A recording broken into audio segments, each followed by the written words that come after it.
How do you feel competitive Madden impacted what you were trying to do? I think when I look at competitive Madden, although I won't take anything away from those players, it's interesting to me that it highlights a lot of the things that Madden gets wrong from a gameplay perspective. It's very dependent on animations. In fact, we had a tournament this year where there was actually a quote used, he got that animation, which if you're a casual, if you're a bystander to all this, you may not understand that he got that animation is endearing to he got something where we knew he was going to win as soon as it registered.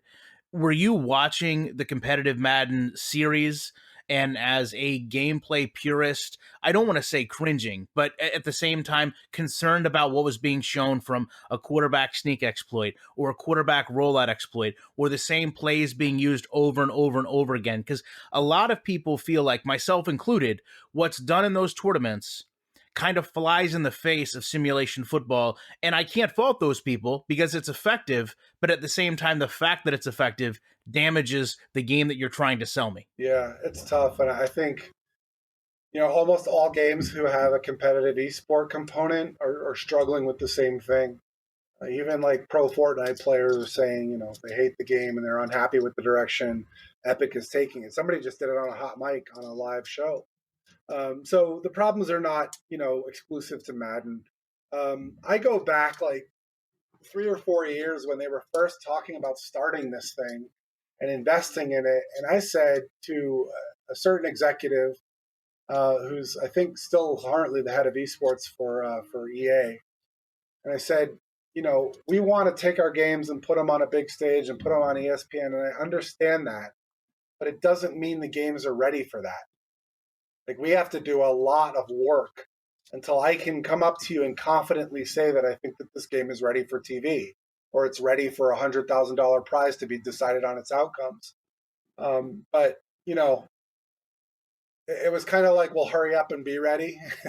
And that was a big shift for us because at the time, Clint and I were all about simulation and we weren't even thinking, competitive Madden. We were moving away from things like lurking and click on steer ins and nano blitzes and all this stuff that the 1% would do to just troll everybody else. We were trying to like move away from that and certainly not cater to it. But, as soon as we went on a big stage and they started putting on ESPN, nano blitzes became a priority because it was a bad look. And when I think it was 17, one of the players figured out the swerve glitch, it was a big problem because we realized like somebody was probably going to win a tournament and win a lot of money by bugging out our game. And this was a reality that, I'm sure Clint and the guys still deal with. And it was very stressful for me. You'd go to a live event, you'd watch it all go down. You'd watch people win championships on glitch or bad animations or some bug, or you go to an event and there's a live desync. It's brutal. I can't even begin to tell you how brutal it is to have to watch that when you're the developer and you're responsible.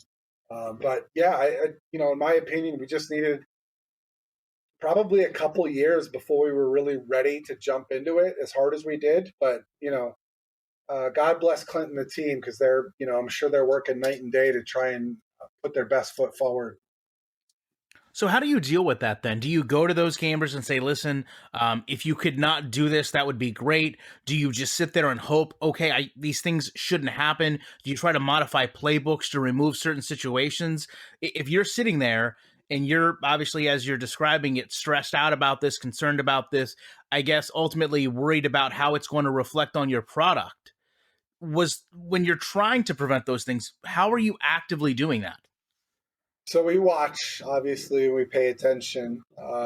That's where all the patches come from. Not all of it, but a lot of it is because, we see something that takes over the meta, or we see a YouTube video with some setup that's unblockable and whatever it is. I think this year Clint was dealing with a lot of contain issues that had to be patched. Every year it's something, right, that we're working on and trying to evolve the meta so that things don't collapse into everybody does the same thing because that's how you win. It's an ongoing process. You're constantly just watching what people do with the game. That's why I think part of the reason why when the year starts, everybody seems to be pretty high on the game and pretty excited. And then by the time you're 3 or 4 months in, the meta has devolved because of YouTube and Twitch and people selling ebooks, and then we end up having to patch to try to evolve things.